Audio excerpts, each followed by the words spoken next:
ইনসান লুকিয়ে রয়েছে।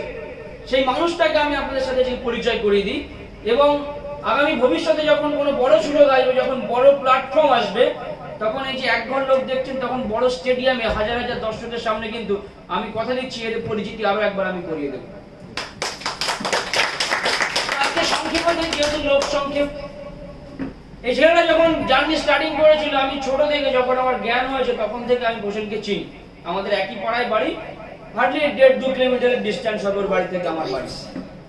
খুব ভালো ব্রিলিয়েন্ট স্টুডেন্ট ছিল স্কুল লাইফে, কিন্তু ফ্যামিলির সমস্যার কারণে ও রাক্ষরিকার যাই করে পারিবারিক সমস্যার কারণে ও সেই জায়গাটা গ্রোথটা ধরে রাখতে পারেনি। এমনকি প্রসেন অ্যাথলেটিক প্লেয়ার বি পর্যন্ত ছিল, মানে রান দেবে তো নর্থ 24 পরগনার কেউ ওর সাথে চ্যাম্পিয়ন হতে পারবে না। এমনকি বোধহয় তুমি ব্লক পর্যন্ত গেছিলে না, ব্লক লেভেলের প্লেয়ারও প্রশংসা ছিল। তো প্রসেনকে দেখে অনেক ছেলে মেয়ে কিন্তু আমাদের এলাকায় ইন্সপিরেশন পেয়েছে, এবং বাইরের গ্রামের ছেলে মেয়েরাও কিন্তু প্রসেনকে দেখে অ্যাথলেটিকে নেমেছে যে প্রসেন একটা ছেলে, এবং এরা 2 ভাই, দাদা আছে সেও। তো যে পরিস্থিতির কারণে প্রসেন পরিস্থিতির শিকার হয়, এবং সেই জায়গা থেকে প্রসেন আস্তে আস্তে পিছিয়ে আসতে শুরু করে, প্রসেন ভেঙে পড়ে। তারপরে প্রসেন কর্মসূত্রে বাইরে চলে যায়, সেখানে গিয়ে প্রসেনের শারীরিক সমস্যা। তো সেখান থেকে যখন প্রসেন ফিরে আমাদের সাথে যখন যুক্ত হয়, আমি শুনতে বলেছিলাম প্রসেনকে, প্রসেন সাথে নেগোশিয়েট করেছিল, তারপরে প্রসেন ফাইনালি আসলো। এবার এখানে আসার পরের মেন ঘটনাটা বলি। এবারে ছোট কথা বলছি, প্রসেন কালকে না পরশু আমার সামনে কেঁদে ফেলেছে। বাস্তব কথাই প্রসেনের দাস বলছে, কালকে প্রসেন কেঁদে ফেলেছে আবেগে, যে আবেগকে কন্ট্রোল করে রাখতে পারিনি। তাও মানে একটা ছেলে হঠাৎ করে হাসি ঠাট্টা গল্পের মধ্যে কান্না করা, মানে বুঝতে পারছেন তো যে কোন জায়গায় ইমোশনটা চলে গেছে। তো আমি প্রসেনকে একটাই কথা বলবো, দেখো যাত্রা পথে তুমি যেভাবে শুরু করেছিলে প্রসেন, যতগুলো মানুষের তুমি ভালোবাসা পেয়েছো, যে জিনিস তুমি আশা করে রেখেছো, যে স্বপ্ন তুমি আজকে এলএস থেকে দেখেছো, সেই স্বপ্ন তোমার পূরণ হবেই হবে।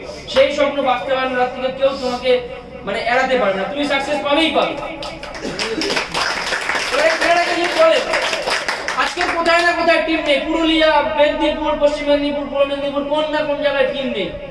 রাত 12টা 1টা আপনি পরিশ্রমের কি দেখেছেন, কতটুকু আপনার? আমি যদি বলি আপনারা এলএস পিছনে আমি জানি না কে কতটা সময় দেন, কারণ প্রসেনকে আমি 24 ঘন্টা দেখি চোখের সামনে। এনি টাইম ওকে ফোন করবেন, ওর কল মিনিমাম 2 বার ওয়েটিং পাবেন, তারপরে ফোন রিসিভ করবেন। মিনিমাম 2 বার ওয়েটিং। সকাল 8টা-9টা থেকে শুরু হয়, রাত 11টা-12টা পর্যন্ত, 12টা-1টা পর্যন্ত ফোন চলতেই থাকে। কন্টিনিউয়াসলি একটা ছেলে কাজ করে যায়। শুধু এটা না, আজকে ওর যা সেল টিম আছে, ঠিক আছে, তাতে করে প্রত্যেকটা সেল টিমের প্রত্যেকটা আমার কথাটা, আমি নিজের কথা যদি বলি, আমার একদম ডাউন লাইন যে আমার কিন্তু সবার সাথে টাইপ নেই, সবার সাথে আমার ডাইরেক্ট কানেকশন নেই, কিন্তু প্রসেনের যে টিম আছে আমি গর্ব করে বলি, ওর টিমের এমন কোনো পার্সন নেই যার সাথে কথা হয়। এমন কোনো ভালো বড় সেল টিম কিন্তু মিনিমাম 4-5টা জনের সেল টিম আছে, কিন্তু সবার সাথে প্রসেনের কথা হয়। এটাই হচ্ছে ইউনিক আইকন, এটাই প্রসেনের তফাৎ অন্যান্য লিডারদের থেকে। তার কি শুধু যে লিডার হয়েছে তা কিন্তু না, আজকে লিডার হয়ে একজন জুনিয়র বা ডাউন লাইনে কি না করে যাচ্ছে। প্রসেন অনবরত পরিশ্রম করেছে, প্রোডাক্ট দেওয়া থেকে শুরু করে বলুন, গোডাউনে মাল আনা থেকে বলুন, মাল প্যাকিং করা থেকে বলুন, কন্টিনিউয়াসলি কোনো কাজকে প্রসেন মানে ডিফিকাল্ট হিসেবে দেখেন। আজকে প্রসেন কন্টিনিউয়াসলি সেই কাজ কিন্তু করে যাচ্ছে। এবং আজকে প্রসেন, আমি জানি না ওর মন থেকে কতটা কি ফিলিংস আসে, কিন্তু ও যেভাবে ট্রেনিং করায়, যেভাবে আপনাদের সামনে আসে, এর পিছনে কিন্তু একটা বিরাট বড় হিউম্যানিটি, একটা বিরাট বড় মনুষ্যত্ববোধের পিছনে লুকিয়ে আছে। তো আমি আশা করি প্রত্যেকেই আপনারা প্রসেনের এই পরিশ্রমকে আপনার মানে মূল্য দেবেন, এবং এটা দেওয়া উচিত।